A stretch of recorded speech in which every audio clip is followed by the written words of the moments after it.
You have probably heard the terrifying rumors that Trina might soon become the victim of a malicious kidnapping. I have heard them too, and initially, it sent chills down my spine. We have all watched Trina go through so much heartache and trauma recently, and the thought of her being snatched away against her will just seems like too much for one person to bear. But something isn't adding up anymore. The more I look at the pieces on the board, the more I realize that we might be looking at this entirely the wrong way. If you ask me, this isn't a random attack or a typical villainous plot. I have a completely different theory, and if I am right, the person who takes Trina is not a stranger at all. In fact, this supposed kidnapping might just lead to the biggest, most emotional twist of the entire decade. Let us start by looking at the potential suspects. According to the current narrative, if Trina goes missing, the immediate fingers of blame would likely point toward Quinn or Simon. We all know Quinn has recently returned to town, supposedly wanting to make amends with Kai. But does Quinn actually have the motive or the means to pull off a high-stakes kidnapping of someone as high-profile as Trina? If you ask me, absolutely not. If Quinn were reckless enough to try and abduct Trina, Kai would instantly be on high alert. Kai is already keeping a close eye on everything, and he would quickly discover the truth and confront Quinn before the dust even settled. Furthermore, what possible benefit would Quinn gain from making himself the #1 target of the police, not to mention the wrath of Portia and Curtis? It would be a suicidal move with zero payoff. That is where things become interesting, because if we eliminate Quinn, we are left with a much more intriguing, much more mysterious suspect. Enter Simon. On the surface, Simon appears to be nothing more than a highly influential music executive, a professional who swooped into town to help Gio and Trina elevate their musical careers to the next level. He has been hovering around, offering contracts, setting up showcases, and acting as the benevolent benefactor to their artistic duo. But something feels off. Why is this high-powered executive so intensely focused on Trina? Why does he linger in the shadows during their performances, watching them with an intensity that goes far beyond professional interests?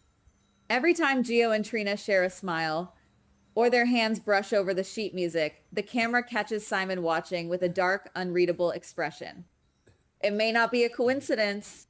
There may be more to this story than a simple music contract. Here is my big reveal theory, and brace yourselves, because this could explain a lot. What if Simon is not just a music executive? What if Simon is actually Spencer? Yes, you heard me right. I believe that Spencer survived his supposed fatal tragedy. We all know the golden rule of daytime drama. If there is no body, there is no absolute confirmation of death. My theory is that Spencer survived, but he was severely injured and knew that his lethal enemies were still hunting him. To protect himself, and more importantly, to protect Trina from being targeted by those same enemies, he had to stay dead. He underwent extensive reconstructive plastic surgery, completely altering his face, his voice, and his entire physical identity. He created the persona of Simon, a wealthy music executive, which gave him the perfect cover to return to town and stay close to Trina without anyone, not even his own family, recognizing him. But watching from afar is a dangerous game, especially when matters of the heart are involved. This brings us to the motive for the kidnapping. As Simon, Spencer has had a front row seat to the growing bond between Trina and Gio. He has watched Gio step into the void he left behind. He has seen Gio play the piano for her, making her smile in a way she hasn't smiled since Spencer died. Spencer might deeply misunderstand the nature of their relationship. Consumed by a toxic mix of grief, trauma, and overwhelming jealousy, Spencer might genuinely believe that Trina and Gio are falling in love. Seeing another man, especially a talented musician like Gio, claim the heart of the woman he sacrificed everything for would be enough to push Spencer right over the edge of reason. The jealousy and desperation could drive Spencer to make an extreme, unthinkable decision. He realizes he cannot maintain the Simon facade any longer, but he also cannot just walk up to Trina in a crowded room and announce his true identity. So, he plans an extraction. According to my theory, Spencer will secretly ambush Trina after one of her late night music sessions. He won't hurt her, but he will use a chemically treated cloth to knock her out quickly and painlessly. When Trina finally wakes up, the confusion and terror will set in. She will find herself not in a cold, dark dungeon, but in a beautifully furnished, remote, and highly secure cabin hidden deep in the wilderness, miles away from anyone who could hear her scream. This is the moment the entire storyline pivots. Trina will wake up terrified, demanding answers from the music executive she knows as Simon. She will yell, she will fight, and she will demand to be released. But then Simon will drop the act. He will look at her with an emotional intensity that will freeze her in her tracks. He will step forward and finally reveal the massive truth. The face may belong to Simon, but the soul belongs to Spencer. Of course, Trina won't believe him at first. She will think this is some sick, twisted psychological game played by a deranged stalker. But Spencer will prove it. He will start recounting intimate details that absolutely no one else in the world could possibly know. He will talk about their private moments in Paris, the exact words they whispered to each other in the dark, the secret promises they made, and the unique, unbreakable bond they shared. As the realization washes over Trina, the psychological shift will be monumental. The sheer terror of being kidnapped will instantly melt into absolute shock, followed by a tidal wave of furious anger. How could he let her mourn him? How could he let her cry herself to sleep for months, believing the love of her life was gone forever? She will likely slap him across his new face, screaming at him for the deception and the pain. But beneath that anger is a love that never truly died. As Spencer breaks down, crying and explaining the lethal danger he was in, the enemies that forced him into the shadows, and the agonizing plastic surgery he endured just to have a chance to watch over her, Trina's fury will dissolve into overwhelming, tearful relief. She will pull him into a desperate embrace, finally forgiving him for the lies, because the only thing that matters is that her soulmate is actually alive.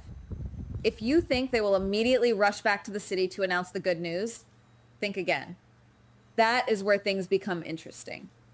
The trauma of the past few months, combined with the sheer emotional exhaustion of this reunion, will lead them to make a surprising choice.